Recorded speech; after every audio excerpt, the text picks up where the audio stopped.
ونستعينه ونستغفره ونعوذ بالله من شرور أنفسنا ومن سيئات أعمالنا من يهده الله فلا مضل له ومن يضلل فلا هادي له وأشهد أن لا إله إلا الله وحده لا شريك له وأشهد أن محمدا عبده ورسوله يا أيها الذين آمنوا اتقوا الله حق تقاته ولا تموتن إلا وأنتم مسلمون يا أيها الناس اعبدوا ربكم الذي خلقكم من نفس واحدة وخلق منها زوجها وبث منهما رجالا كثيرا ونساء واتقوا الله الذي تساءلون به والأرحام إن الله كان عليكم رقيبا يا أيها الذين آمنوا اتقوا الله وقولوا قولا سديدا يصلح لكم أعمالكم ويغفر لكم ذنوبكم ومن يطع الله ورسوله فقد فاز فوزا عظيما أما بعد فإن أصدق الحديث كتاب الله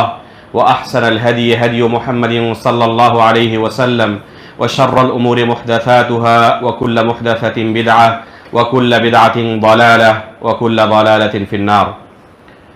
محترم و مکرم مشائخ کرام، بزرگوں، دوستوں اور اسلامی بھائیوں، اللہ رب العالمین کا بہت بڑا ہم پر فضل و احسان ہے. اس کا کرم ہے کہ اللہ رب العالمین نے ہمیں اس مسجد کے اندر بیٹھ کر دین کی باتیں سننے اور سیکھنے کا یہ موقع عنایت فرمایا ہے. اللہ رب العالمین سے ہم دعا کرتے ہیں کہ اس مجلس کو مبارک بنائیں، جو باتیں ہم یہاں سنیں ان پر عمل کرنے کی توفیق عطا فرمائیں اور آخری سانس تک اللہ رب العالمین ہمیں منہج سلف پر قائم رکھے. محترم حاضرین، ابھی آپ مشائخ سے بہت ہی قیمتی باتیں سن رہے تھے اور میں بھی نیچے مشائخ کے دروس سے مستفید ہو رہا تھا، گرچہ پورا نہیں سن سکا لیکن بہت ہی بہترین باتیں آپ لوگ سن رہے تھے. اللہ رب العالمین سے دعا ہے کہ اللہ رب العالمین مشائخ کو جزائے خیر عطا فرمائیں اور ہم تمام لوگوں کے لیے اس مجلس کو قبول فرما لیں. محترم حاضرین، علم سیکھنا بذات خود ایک عبادت ہے. علم کی مجلس میں بیٹھنا بذات خود ایک عبادت ہے، بلکہ نفلی عبادتوں کے اندر سب سے افضل عبادت علم سیکھنا ہے، علم کی مجلس میں بیٹھنا ہے، علم کے ساتھ جڑے رہنا ہے. امام مالک رحمہ اللہ اور دیگر سلف صالحین سے یہ منقول ہے کہ علم حاصل کرنے کو، علم کے ساتھ جڑے رہنے کو، علمی مجلس میں بیٹھنے کو سب سے افضل عبادت شمار کرتے تھے. ایک طالب علم علم کی مجلس میں بیٹھا ہوا تھا مسجد نبوی کے اندر اور وہاں سے اٹھ کر نفلی نماز ادا کرنے کے لیے جانے لگا. ان کو بلا کر فرمایا لست الذی انت فیہ اہون من الذی تذهب الیہ، جس مجلس میں، جس عبادت میں مشغول تھے، یہ عبادت اس عبادت سے کمتر نہیں ہے جس کے لیے آپ جا رہے ہیں. یعنی علم حاصل کرنا نماز پڑھنے سے کمتر درجے کی عبادت نہیں ہے، بلکہ اس سے کہیں افضل عبادت ہے. بلکہ علم کے بغیر کوئی بھی عبادت قابل قبول نہیں ہے. اللہ رب العالمین نے قرآن کریم کے اندر بیان کیا فَعْلَمْ أَنَّهُ لَا إِلَهَ إِلَّا اللَّهُ وَاسْتَغْفِرْ لِذَنبِكَ. امام بخاری رحمہ اللہ اس آیت سے استدلال کرتے ہوئے صحیح بخاری کے اندر کتاب العلم میں ایک باب قائم کرتے ہیں، باب العلم قبل القول والعمل، کہ علم حاصل کرنا قول اور عمل سے پہلے ہے. اگر بندے نے پہلے علم حاصل کیا ہے، اس کے بعد اس نے عمل کیا، تب وہ صحیح طریقے سے عبادت کر سکتا ہے. اور علم حاصل کرنے سے پہلے اگر وہ عمل کرنا چاہے گا تو ممکن ہی نہیں ہے کہ صحیح طریقے سے اللہ کی عبادت کر سکے. علم کے بعد ہی صحیح طریقے سے عبادت کرنے کا مرتبہ آتا ہے. بغیر علم کے کوئی شخص کوئی عبادت انجام دے سکے صحیح طریقے سے، یہ ممکن ہی نہیں ہے. اس لیے وحی کی شروعات جب ہوئی ہے تو اللہ کے رسول صلی اللہ علیہ وسلم کو سب سے پہلے کس چیز کا حکم دیا گیا؟ اقرأ بسم ربک الذی خلق، اس رب کے نام سے پڑھو جس نے پیدا کیا ہے. یہ اصل علم ہے. علم کی